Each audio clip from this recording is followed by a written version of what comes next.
Welcome back to my channel. Yesterday, my food trivia is about cinnamon, my number one favorite spice. And if you are watching my videos, you notice that I use cinnamon on my dishes and even on my coffee. So today, I will share with you one of my favorite afternoon treats that I paired with my black coffee or tea. Sugar and spice cake.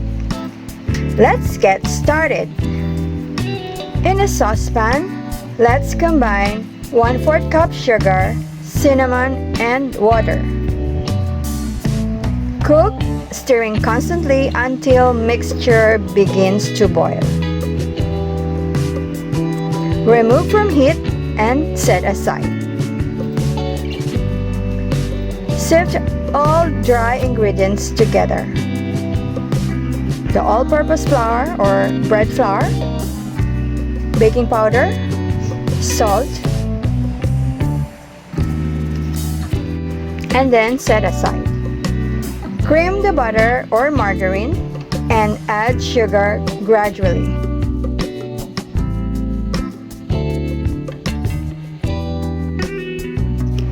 Combine evaporated milk, vanilla, and 2 egg yolks.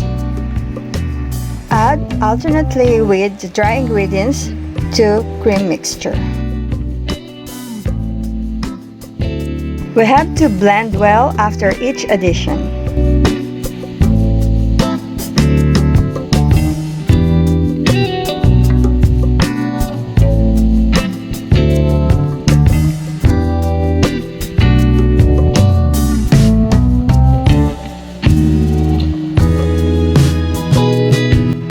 Beat egg whites until stiff but not dry.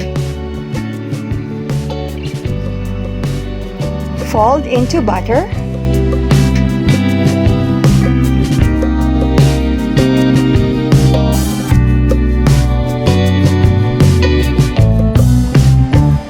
Pour into well-greased and lightly floured 9 by 9 by 2 inches baking pan.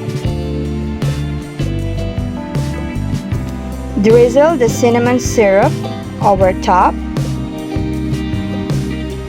Cut back and forth through butter with knife for marble effect.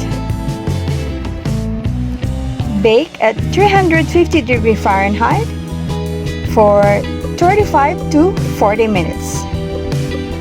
So here is our finished product, the sugar and spice cake. Hope you will like it. So that's it for today, and thank you very much for watching.